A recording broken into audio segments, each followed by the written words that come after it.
Buenos días, mis queridos hermanos. Le ruego a nuestro Dios que nos envíe su Espíritu, que nos capacite para poder entender su palabra. Hoy vamos a tratar de entender verdades, una reflexión que yo creo que es muy sorprendente, aunque para todos aquellos que estudian la palabra de Dios no debería de serlo en realidad, pero muy sorprendente. Y desde luego para muchos del pueblo de Dios será no creíble, ¿verdad? Pero como estamos al final del tiempo, ya queda muy poco tiempo en realidad. Pronto vamos a ver si esto es como está escrito o será diferente. La reflexión de hoy que tenemos hoy está titulada Necesidad imperativa de buscar la verdad. Es decir, necesitamos conocer la verdad tal como nos la revela Dios, ¿verdad? Y vamos a ver qué es lo que nos cuenta nuestro Dios, qué es lo que nos quiere transmitir. Dice así: además, el reino de los cielos es semejante a un tesoro escondido en un campo, la cual cuando un hombre la encuentra, la esconde y con gozo va y vende todo lo que tiene y compra ese campo. Así como los hombres buscan tesoros terrenales, así deben buscar diligentemente la verdad. La verdad debe considerarse de mayor valor que cualquier otra cosa que está al alcance del hombre. Y el buscador de la verdad debe estar dispuesto a comprarla a cualquier sacrificio o costo para sí mismo. Aquí quiero resaltaros, mis queridos hermanos, porque fijaos la importancia que nuestro Dios le da y nos atrae la atención que necesitamos comprender la verdad, la auténtica verdad. Y le pone aquí, dice, hemos de comprarla a cualquier sacrificio o costo. No importa el precio. Necesitamos conseguir la verdad. ¿Por qué? Vais a ver, porque esta reflexión es muy sorprendente, ¿verdad? Vais a ver por qué es tan importante entender y aceptar la verdad tal como es en Jesús. Dice, la palabra de Dios es la mina de la verdad y el Señor quiere que escudriñemos individualmente las Escrituras para que nos familiaricemos con el gran plan de redención y abordemos el gran tema en la medida de lo posible para la mente humana, iluminado por el Espíritu de Dios para comprender el propósito de Dios.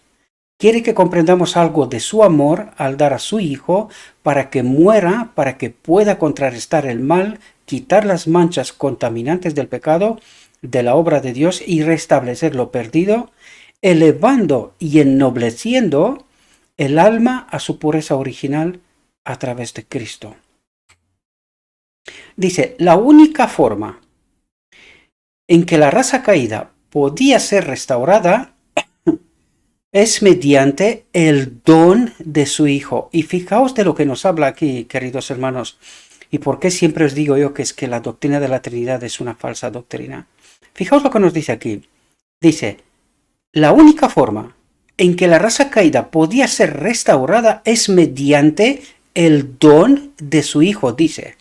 ¿Y cuál es ese don? Dice, igual a él mismo, que poseía los atributos de Dios. ¿De qué nos habla aquí, mis queridos hermanos? De esta naturaleza de la cual él se ha despojado, exclusivamente divina, y que es el Espíritu de Cristo, el Espíritu Santo, tal como nos habla las Escrituras. Y vais a ver que aquí nos habla primero del Espíritu Santo, de su Espíritu, el Espíritu de Cristo, y segundo nos hablará de Cristo, la palabra, para que podamos entender esta necesidad imperativa de buscar la verdad a través de la palabra y del Espíritu, ¿verdad? Una sin otra no se puede. La palabra sin el Espíritu no se entiende. Y es lo que nos está pasando en realidad, ¿verdad?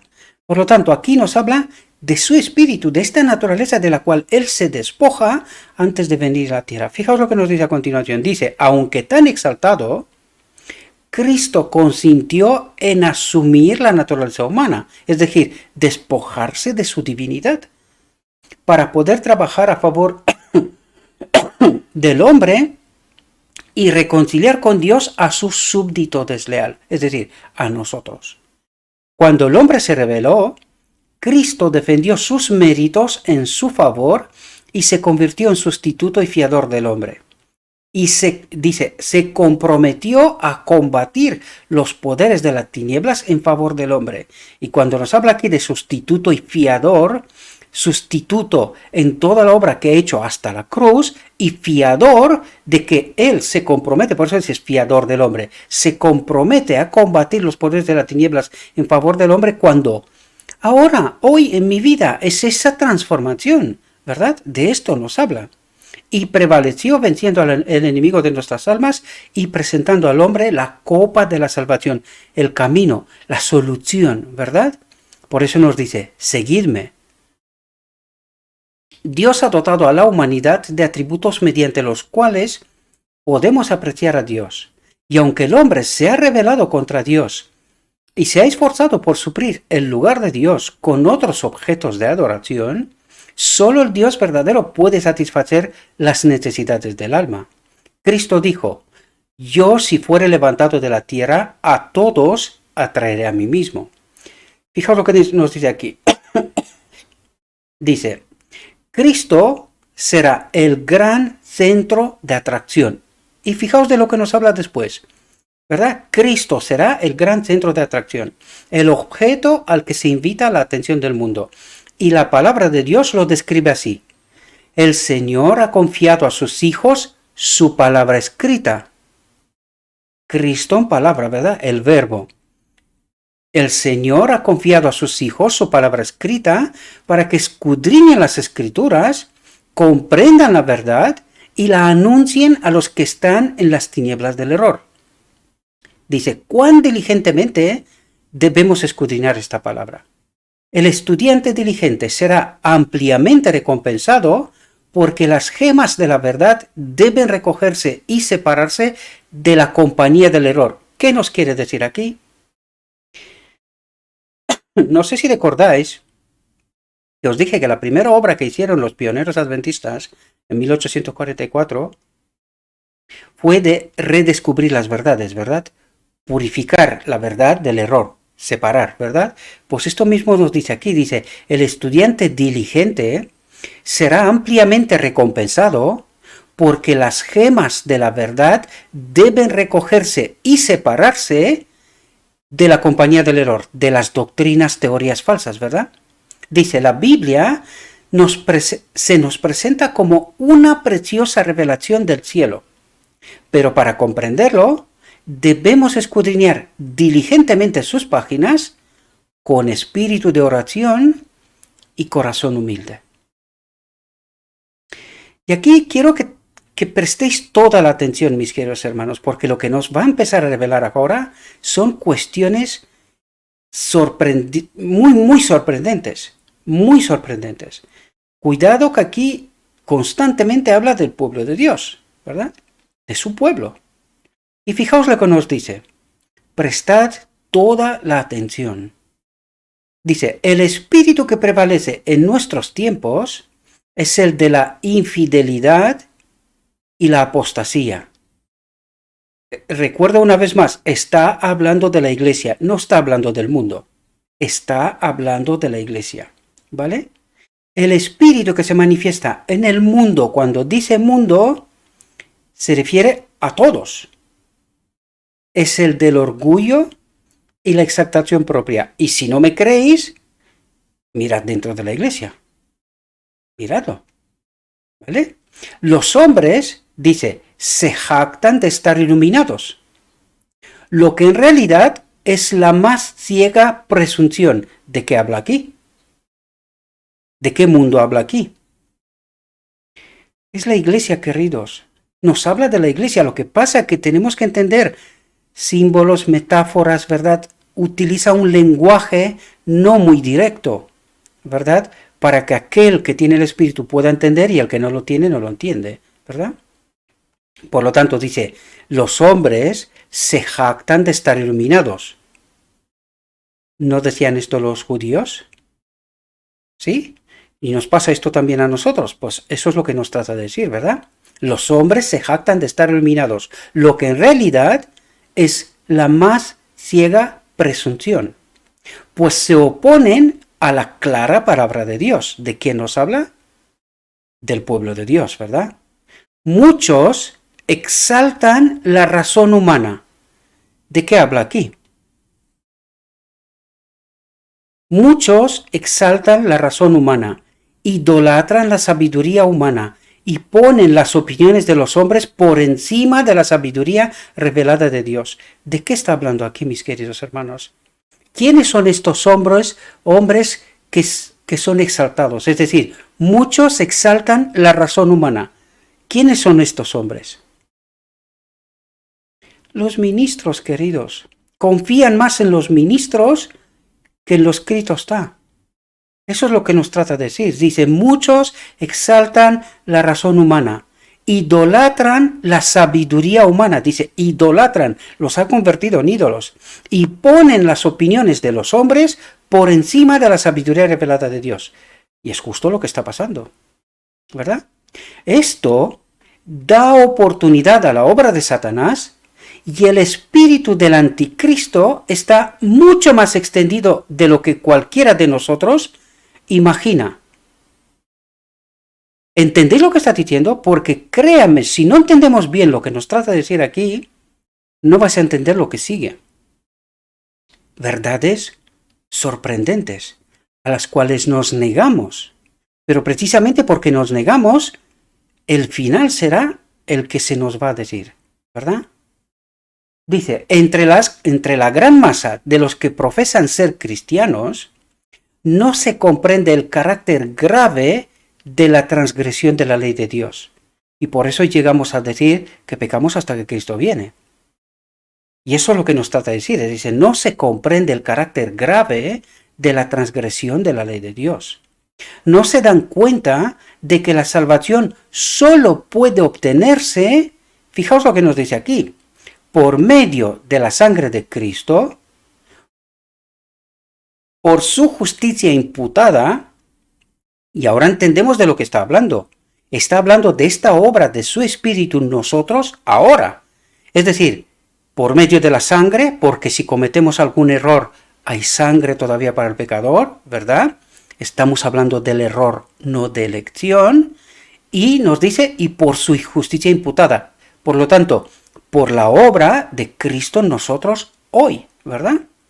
Pero solo esto servirá para hacer del hombre caído lo que debe ser y exaltarlo para que llegue a ser miembro de la familia real. Por lo tanto, entendemos de lo que nos habla, ¿verdad?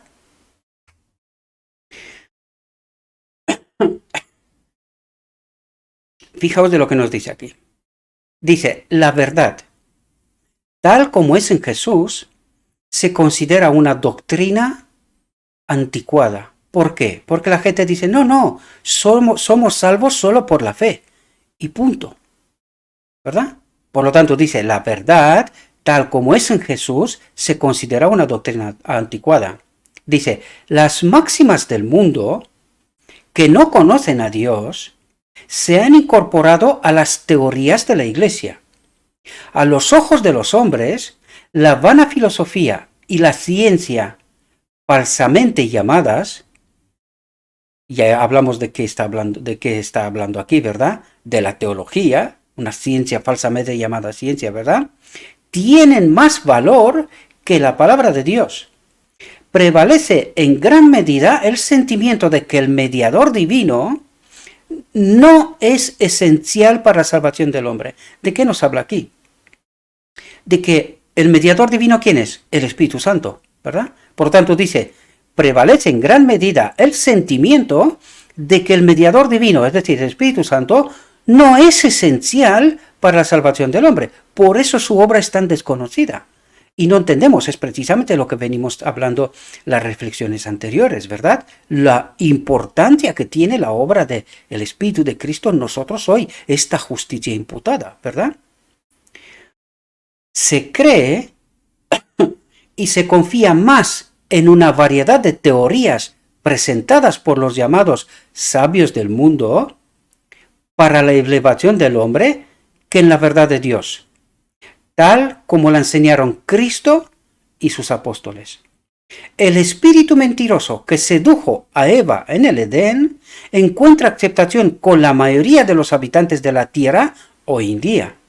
Incluso el mundo cristiano se niega a ser convertido por el Espíritu de Dios, sino que escucha al príncipe de las tinieblas, ya que viene a ellos en la vestimenta de un ángel de luz. El espíritu del anticristo está prevaleciendo en el mundo en una medida mucho mayor de lo que ha prevalecido antes. El día de la prueba y la purificación está a punto de llegar. Aparecen señales de un carácter sumamente sorprendentes. En inundaciones, en huracanes, en tornados, en estallidos de nubes, en siniestro por tierra y por mar, que proclaman la proximidad del fin de todas las cosas. Los juicios de Dios están cayendo sobre el mundo para que los hombres sean despertados al hecho de que Cristo vendrá pronto. El Señor está a punto de revelar la diferencia entre los justos y los impíos, porque su abanico está en su mano, y limpiará a fondo su suelo y recogerá su trigo en su granero, pero quemará la paja con fuego inextinguible. Ha llegado el momento en que el poder milagroso del archiengañador se revelará más decididamente, y sus engaños aumentarán en su atracción engañosa, de modo que desconcertarán y, si es posible, engañará a los mismos elegidos. El príncipe de las tinieblas, con sus ángeles malignos, está obrando en el mundo cristiano, induciendo a los que profesan el nombre de Cristo a permanecer bajo el estandarte de las tinieblas para hacer la guerra a los que guardan los mandamientos de Dios y tienen la fe de Jesús. Una iglesia apóstata, atentos a lo que dice aquí. Una iglesia apóstata se unirá a los poderes de la tierra y del infierno. ¿Aquí de qué iglesia apóstata habla? Porque cuando dice se unirá esta iglesia apóstata, que apostasiado de la verdad quiere decir, se unirá a los poderes de la tierra, el poder civil, ¿verdad? Y del infierno, el poder religioso, es decir, la iglesia apóstata desde siempre, ¿verdad? Esto es del infierno, para colocar en la frente o en la mano la marca de la bestia. Es decir, estamos hablando de la ley dominical, ¿verdad? E imponer a los hijos de Dios que adoren a la bestia y a su imagen, ¿verdad? Tratarán de obligarlos a renunciar a su lealtad a la ley de Dios y a rendir homenaje al papado. Por lo tanto, ¿quién es esta iglesia apóstata? Pensad, queridos, pensad profundamente. Tratarán de obligarlos a renunciar a su lealtad a la ley de Dios y a rendir homenaje al papado.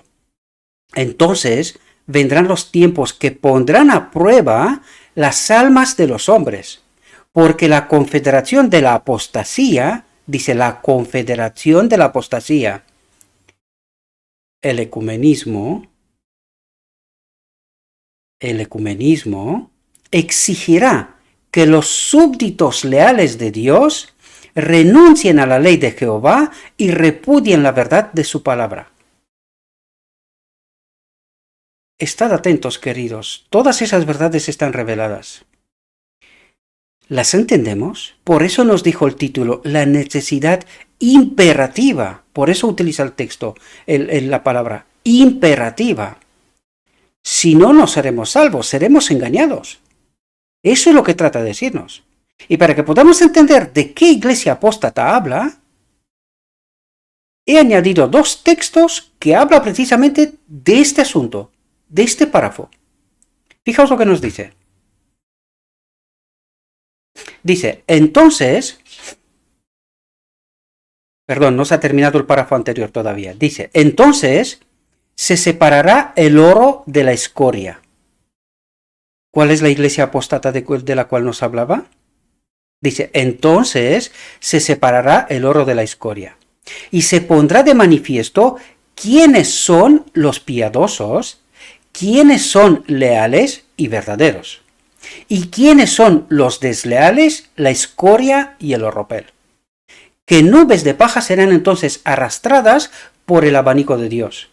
Donde ahora nuestros ojos pueden descubrir solo ricos suelos de trigo, será la paja arrastrada por el abanico de Dios. Fijaos lo que nos dice, porque esto es sumamente importante. Es de lo que nos habló hasta aquí, del Espíritu de Cristo y de la palabra de Cristo. Y fijaos lo que nos dice aquí. Todo aquel que no esté centrado en Cristo no podrá soportar la prueba y el calvario de ese día. Y cuando dice todo aquel que no esté centrado en Cristo, quiere decir todo aquel que no ha aceptado la verdad tal como es en Jesús. Por muy sorprendente que sea esta verdad, yo lo he dicho siempre, mucha gente se piensa que estoy hablando por hablar. No, queridos, llevo muchos años estudiando y sé de lo que hablo. Sé de lo que hablo. No son tonterías, son verdades, están escritas. ¿Por qué no las sabemos? Buena pregunta. Nos lo dijo antes, porque estamos confiando más en los hombres que en la palabra de Dios. Este es el problema, ¿verdad? Dice, todo aquel que no esté centrado en Cristo no podrá soportar la prueba y el calvario de ese día. Mientras que los que están revestidos de la justicia de Cristo, de su Espíritu, ¿verdad?, se mantendrán firmes en la verdad y el deber, los que han confiado en su propia justicia serán alineados bajo el negro estandarte del príncipe de las tinieblas. ¿Y quiénes son esta gente? Porque parece ser que, en fin, ¿quiénes son los que han confiado en su propia justicia? Aquellos que han confiado en los hombres que les han dicho, no, nosotros tenemos la verdad. Mirad la historia del pueblo de Israel. Mirad cómo el liderazgo influenció sobre el pueblo, más Satanás también haciendo esta misma obra, ¿verdad? Tanto sobre el liderazgo como sobre el pueblo. ¿Y cómo se explica que eligieron a Barrabás? Mirad la historia, tratad de entender, porque para eso está allí, para que entendamos realidades. Y esto es lo que nos trata de decir aquí. ¿Quiénes son los que han confiado en su propia justicia? Aquellos que han creído que están en la iglesia organizada, que tienen la verdad y que están bien encaminados, desconociendo la historia de este pueblo, es decir, desconociendo la verdad y creyendo que están bien encaminados cuando la sierva dijo hace tiempo que estamos camino hacia Egipto y sin el Espíritu de Cristo. Entonces, ¿quiénes son los que han confiado en su propia justicia? Que tienen la verdad. ¿Ahora entendéis de lo que nos habla? Los que han confiado en su propia justicia serán alineados bajo el negro estandarte del príncipe de las tinieblas. Entonces se verá si la elección es por Cristo o por Belial. Y por eso decimos aquí, cuidado, que no estemos construyendo sobre una suposición, creyendo que estamos sobre la verdad. Porque la verdad es lo escrito está, y nosotros tenemos que quedarnos con lo que me está diciendo Dios. Esta es la verdad, no la que me cuentan unos, ¿verdad? No me da igual quién sea esta persona, yo mismo. Por eso os pido siempre, no confiad en lo que yo digo, traten de estudiar, entiendan, pídenle a Cristo que os mande su Espíritu y que podáis entender la verdad. No confiad en ningún hombre, solo en lo escrito está. Punto. Y de eso se trata, porque todos los demás, dice, los que han confiado en su propia justicia serán alineados bajo el negro estandarte del príncipe de las tinieblas. ¿Por qué? Porque han creído en los hombres más que en la palabra de Dios. Esa es la verdad, no es otra. Entonces se verá si la elección es por Cristo o por Belial. ¿Y esto qué quiere decir? Que hemos estado tan confundidos que creíamos que estábamos bien, pero en realidad a lo mejor no lo estábamos. Dice, aquellos que han sido desconfiados de sí mismos, de mi razón, es decir, estoy en la iglesia, ese es muy extraño, ¿cómo es que no esté bien? Y eso dice, aquellos que han desconfiado de sí mismos y han confiado en lo escrito está, en Cristo, en la palabra. Por eso nos decía antes, todo aquel que no esté centrado en Cristo no podrá soportar la prueba y el calvario de ese día, pero todo aquel que sí está centrado en Cristo podrá soportar. Mirad la moneda por las dos caras, ¿entendéis? Para que podamos entender las profundidades. Aquellos que han sido desconfiados de sí mismos, que han sido tan circunstanciados, que no se han atrevido a enfrentar el estigma y el reproche por el momento, finalmente se declararán abiertamente a favor de Cristo y su ley. Es decir, al final, con todas las dudas que han podido tener, al final tomarán una decisión, ¿verdad? Mientras que muchos, que parecen ser árboles florecientes, ¿verdad? Grandes pastores, predicadores, que predican la verdad y tal y tal y tal, dice, pero que no han dado fruto, irán con la multitud para hacer el mal y recibirán la marca de la apostasía en la frente o en la mano. Aceptarán la ley dominical. Y para que podamos ver esto, vamos a seguir los textos que los he traído para que podamos entender todo este contexto. ¿De qué nos habla? Fijaos lo que nos dice aquí. Dice, vi que la iglesia nominal y los adventistas nominales, ¿de quién está hablando aquí? De la organización. Tanta gente defiende la organización y no es malo. Otras cosas son malas, ¿verdad? Otras cosas son malas, porque nos hemos ido a la apostasía. No lo digo yo, estaba escrito, pero aún así yo también lo digo, porque es evidente. No hace falta que diga nada más. Es evidente. Solo hay que abrir los ojos, ¿verdad? El que quiera, el que no, ha tomado su elección. Lo digo siempre, ¿verdad? Fijaos lo que nos dice aquí. Dice, vi que la iglesia nominal y los adventistas nominales, como Judas, nos traicionarían a los católicos para obtener su influencia para venir contra la verdad. ¿De qué nos habla aquí, queridos? ¿Sabéis de lo que nos habla aquí? Es algo tan sutil que mucha gente ni siquiera se da cuenta. Estamos hablando del ecumenismo, queridos. Estamos hablando del ecumenismo. De esto se trata, porque por eso dice, para obtener su influencia para venir contra la verdad. ¿Y quién busca tener influencia en esta iglesia nominal y entre los adventistas nominales? ¿Quiénes buscan? ¿Quién es esta gente? Pensad, ¿verdad? Dice, fijaos lo que nos dice aquí, un detalle, pero qué relevante. Dice, los santos serán entonces un pueblo desconocido, anónimo, un pueblo desconocido, poco conocido por los católicos, dice. ¿Y de qué está hablando aquí? ¿Quiénes son esta gente? El remanente del remanente, queridos, el remanente de la iglesia nominal y los adventistas nominales.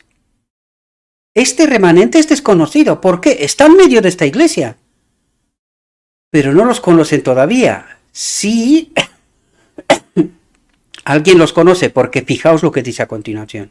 Dice, pero las iglesias protestantes, ahora entenderemos por qué, dice, y los adventistas nominales, que conocen nuestra fe y nuestras costumbres, pues nos odiaban a causa del sábado, anda, que lo pone claro, ¿verdad?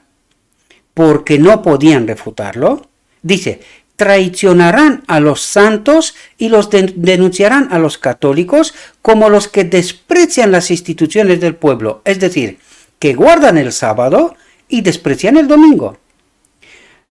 ¿Entendéis la línea de separación y el momento definitivo? Cuando se da la ley dominical, incluso la iglesia, esta iglesia que ha apostasiado, la iglesia nominal y los adventistas nominales que adoptarán el domingo, hay más textos. Ya os dije hace tiempo que en algún momento hablaremos sobre esto y seguiremos hablando, ¿verdad? Esta es una ocasión, ya vendrán más, ¿verdad? Pero fijaos, en esta ocasión nos está diciendo claramente qué es lo que va a ocurrir y nos lo da con detalles. Por eso es necesario imperativamente conocer la verdad y aceptarla, no solo conocerla, sino también aceptarla, por muy sorprendente que sea. si queremos estar entre los 144.000. Si no, pues nos quedamos con la justicia propia, ¿verdad? Con lo que nosotros creemos que estamos bien. Mientras Dios nos dice una cosa, nosotros decimos lo contrario. No, si nosotros estamos bien. ¿Y de qué nos habla aquí? Espero que podáis entender, mis queridos hermanos. Fijaos lo que nos dice a continuación. Dice, entonces, fijaos detalles de lo que va a pasar cuando se va a dar este decreto dominical, ¿verdad? De la ley dominical. Fijaos lo que nos dice. Entonces, los católicos piden a los protestantes, es decir, los católicos en Estados Unidos piden a los protestantes, porque tienen mayoría, ¿verdad?, que se adelanten y emiten un decreto para que todos los que no observen el primer día de la semana, es decir, el domingo, en lugar del séptimo, sean asesinados. Es decir, ya se dio el decreto dominical y ahora mismo está presionando para el decreto de muerte. Y vais a ver por qué digo esto, porque nos lo explica el mismo texto, ¿verdad? Dice, y los católicos, cuyo número es grande, apoyarán a los protestantes. Los católicos darán su poder a la imagen de la bestia y los protestantes trabajarán como su madre trabajó antes de ellos para destruir a los santos. Y fijaos de qué nos habla aquí.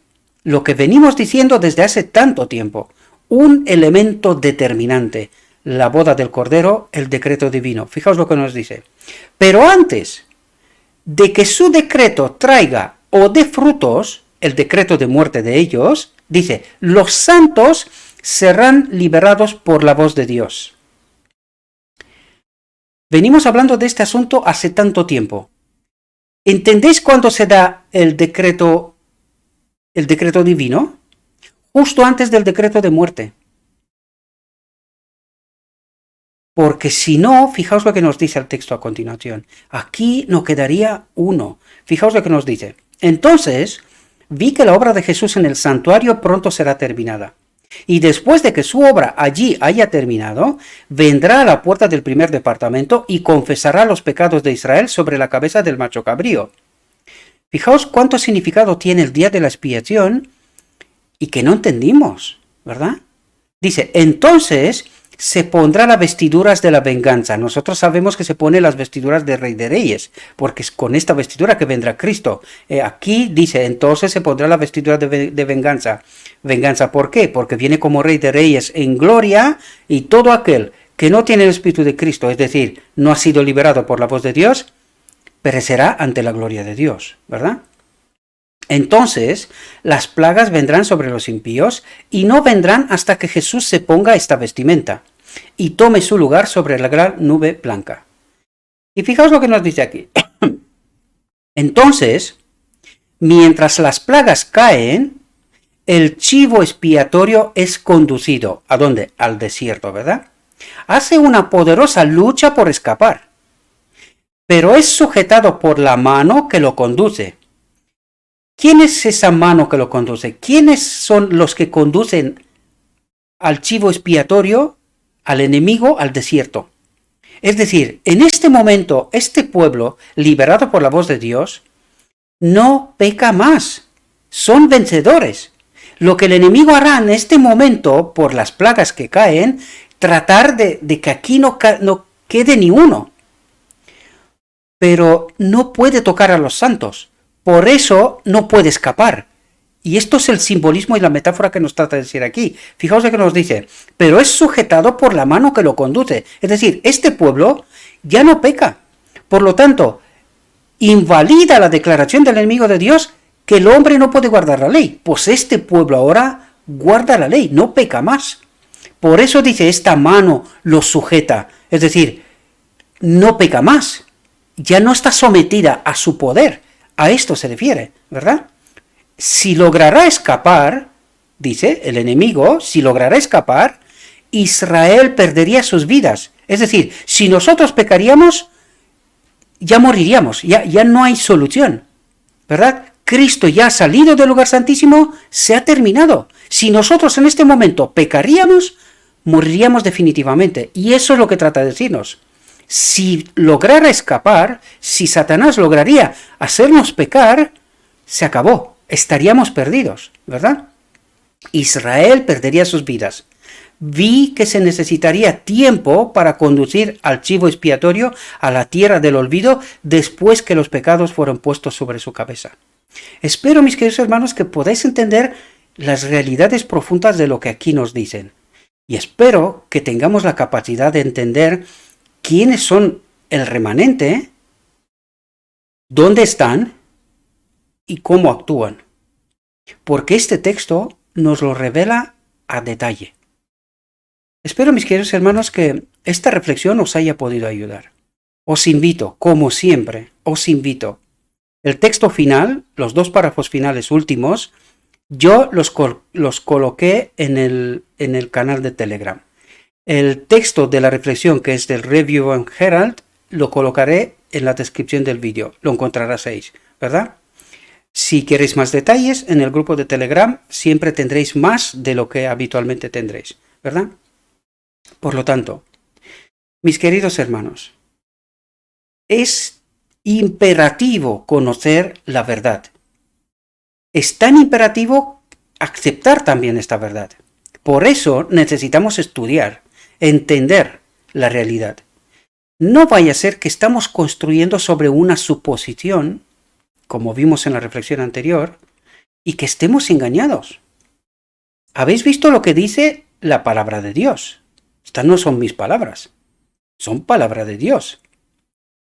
Ante estas verdades, nosotros tenemos que tomar posición. El texto nos dijo antes, ¿en quién confiamos más? ¿En el hombre o en Dios? Espero, mis queridos hermanos, que seáis sabios y que, debido a vuestro estudio personal, con conocimiento en la verdad, tengáis la capacidad de tomar vuestra propia decisión. Le ruego a nuestro Dios que nos envíe su Espíritu, que nos ayude a entender su verdad, que tomemos decisiones en verdad y que nos podamos encontrar en su reino. Os deseo, mis queridos hermanos, que tengáis un próspero día y que en todo lo que os he dicho, os lo he dicho en nombre de Cristo Jesús. Amén.